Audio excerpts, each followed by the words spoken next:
Это нонсенс.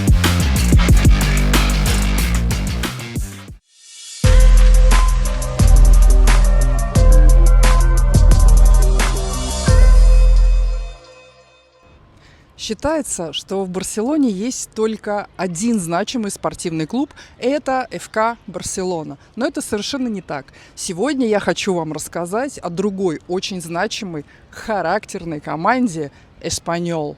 С вами Галя Карен. Подписывайтесь на мой канал и погнали! Клуб «Эспаньол» был основан в 1900 году студентами Барселонского университета, а в 1912 году он получил титул «Реаль» – королевский, и с тех пор он называется «Реаль Клуб Депортиво Эспаньол». Поэтому перед названием всегда пишется аббревиатура.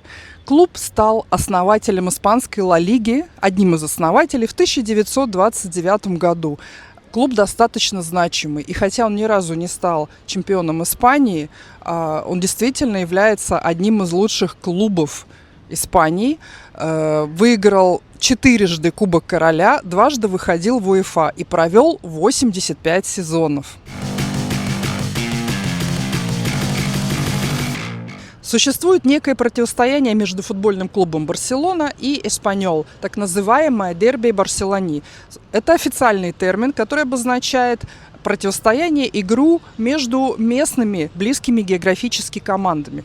И это на самом деле имеет политический и культурный окрас. Дело в том, что в 20 веке ФК Барселона всегда ассоциировалась с символом каталонской идентичности, а «Эспаньол» более традиционная испанская команда и, соответственно, более испанский взгляд на все это. Среди молодежи, кстати, популярна «Эспаньол» и ФК, и градация между этим примерно 50/50.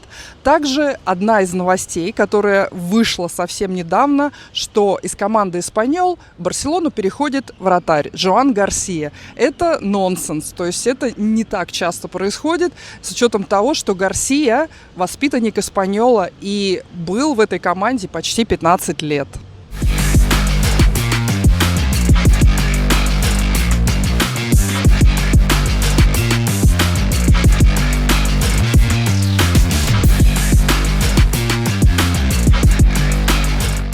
«Эспаньол» всегда делал ставку на технику, ум, молодежь и командный дух.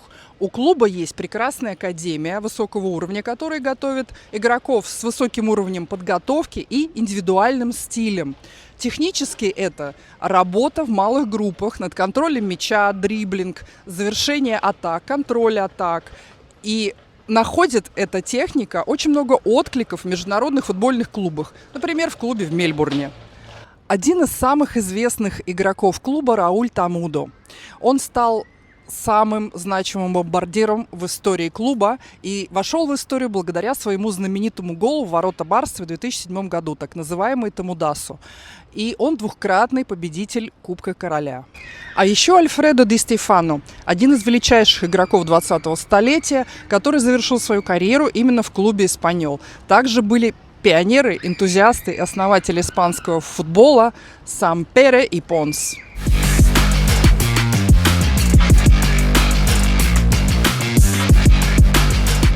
Сегодня команда «Эспаньол» играет на стадионе в Корнелья-эль-Прат. Это один из ближайших пригородов Барселоны. Стадион прекрасно технически оснащен, вмещает 40 тысяч человек. Он очень красив и считается лучшим стадионом в Испании. За время своего существования команда поменяла около 8 стадионов. И, кстати, место для съемки было выбрано не случайно. Раньше здесь находился один из стадионов, теперь здесь находится жилой комплекс. Но пожилые барселонские таксисты предпочитают адрес Кампо Вьехо Эспаньол. И, кстати, «Эспаньол» была первой командой в Испании, где играли только местные игроки.